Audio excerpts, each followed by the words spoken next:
Well, it looks like the decades of globalist fairy tales and shiny promises might be coming to an end with President Trump's tariff bombshell. The elites who benefited by far from the globalist system are now freaking out because their gravy train is it's running off the track and into the side of a mountain. And it's about time, quite honestly, because for far too long, this commitment to globalization has caused the slow, painful gutting of our core in this country, the middle class, the factory towns, the regular people who built this country with their own hands. Well, NAFTA kicked this slow decline off, but it was just the appetizer for a globalized free-for-all that followed in the 2000s. Even in his speech when he signed NAFTA, President Clinton seemed in a rush to get the globalization part of the plan. A historic worldwide trade pact, one that would spur a global economic boom, is now within our grasp. We must not squander this opportunity. I call on all the nations of the world to seize this moment and close the deal on a strong GATT agreement within the next week. Okay, so in the early 2000s, this new global trade strategy exploded, left American workers holding an empty lunch pail.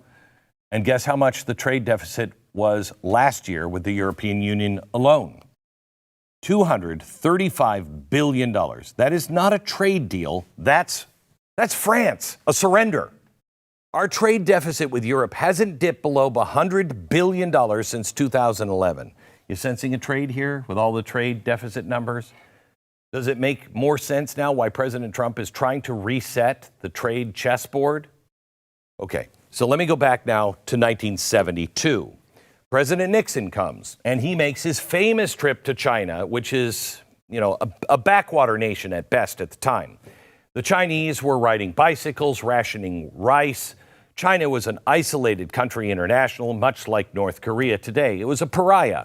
So Nixon goes and shakes hands with Mao, who probably had to wipe all the blood off of his hands first from murdering so many of his own people. And suddenly the door was cracked open for trade with China. Now, you could argue this was good. This was a decent Cold War strategy because it eventually helped bring down the Soviet Union. And it did, for a while, open China up in a good way. But no one could have predicted what cracking this door open would lead to. Fast forward 2001, another pivotal moment in globalization history. China joins the World Trade Organization. The WTO membership required China to lower tariffs, remove trade barriers, open markets, which created an explosion in trade with the U.S., but not balanced trade. Far from it. Hey, cheaper things coming your way. Stop. The year China joined the WTO, the U.S. imported $102 billion in goods from China. In 10 years, that number has more than tripled to $365 billion. And our trade deficit with China, it also tripled over the same period to $273 billion. Last year, the deficit was $295 billion, by far our largest trade deficit with any nation. And America's overall trade deficit with all countries was a record $1.2 trillion just last year. The fourth year in a row, we had hit a deficit over $1 trillion. So what is the fallout from this massively lopsided trade with China alone? Well, according to 2016, a study by economists at MIT, during the first decade after China joined the WTO, the growth of imports from China cost us 2.4 million jobs. 985,000 of those just from a factory floor. And get this, the study concluded, and I quote, "International trade tends to make low-skilled workers in the U.S. worse off, not just temporarily, but on a sustained basis." Now, how is that not plastered on the office walls of every congressman in Washington, D.C.? One of the study's authors explained, quote, "It certainly is the case that trade contributes to certain lower-priced goods and services, and on the average, it lowers the cost of living. But for a displaced worker, the fact that things are 10% cheaper at Walmart is not making up the fact that they are not employed. Trade should increase GDP on aggregate, but it's going to produce winners and losers." This is what Trump is talking about. For far too long, our leaders, especially on the left, have been way too comfortable with ignoring the losers in this equation. And who are they? They are the displaced workers that have gravitated now toward Donald Trump because he actually pays attention to them. The elites are like, whoa, where's all this discontent coming from? From the people in the middle of the country who you despise. That's where it's coming from. What does this displacement of American workers look like on the ground? I'll show you. It's America's Rust Belt. It's devastation. Let me show you a couple of things. Galesburg, Illinois, once the home to Maytag, a factory known as Appliance City. It employed 5,000 people. The last refrigerator rolled off the assembly line there in 2004. Now the site, just rubble and weeds. Youngstown, Ohio, once a proud hub of American steel, churning out beams that built our skyscrapers until China's cheap steel flooded in. Plants shut down, jobs vanished. Youngstown has lost 60% of its population since 1970. 50,000 residents left between 2010 and 2012. Gary, Indiana, used to be the site of the U.S. Steel's largest mill. In the 1970s, 30,000 people worked at that mill alone. Today, it employs 3,700. In the 1960s, the population of Gary was 180,000. Today, 68,000. It's an empty shell. The town has over 10,000 abandoned buildings. One town, Flint, Michigan, where you can set fire to water. It was once a major base for General Motors. The city has had 200,000 people in it at its height, 85,000 of them working at GM plants. Those plants closed throughout the 1990s and the early 2000s. The 235-acre Buick plant, known as Buick City, demolished in 2002. Today, Flint has a population of under 80,000 people. By 2018, over half the men aged 25 to 54, half were unemployed. In 1969, Detroit residents had higher incomes than Boston. By 2018, the people in Boston were 40% wealthier than those in Detroit. In the first decade after China joined the WTO, the U.S. auto parts industry, on the whole, lost 419,000 jobs. Even NPR said, quote, "The China shock created what looked like miniature Great Depressions in these places." But nobody noticed because nobody cares about the center of the country. Between the year 2000 and 2010, the U.S. lost over 5.5 million manufacturing jobs. That's the steepest drop-off in our history. Look at that. It is tragic. It is the draining of the American dream. All of this has caused the middle class to flatline. According to the U.S. Census Bureau, adjusted for inflation, this is going to kill you. The median household income in 2001 was $80,000.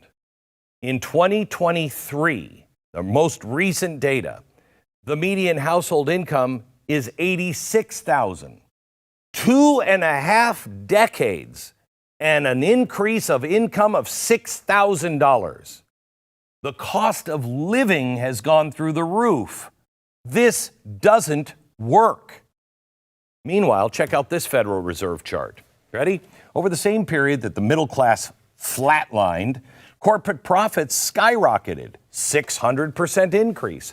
Offshoring to China, slashing the labor cost, CEOs got fat while the U.S. factory worker gets a pink slip. Inequality is a gaping wound in America, and globalization just keeps pouring salt in it. This is the backdrop of Trump's current tariff battle with China. That's what he's trying to solve. You may not like tariffs, but at least he's listening and trying to do something. For 25 years, the arrangement has been great for China, and despite the insane trade deficit, great for a lot of U.S. corporations. But globalization, especially the China portion, turned American towns into ghost towns, broke families, crushed dreams, sold the backbone of our nation out. And what are people doing now? Drugs. Back in a minute.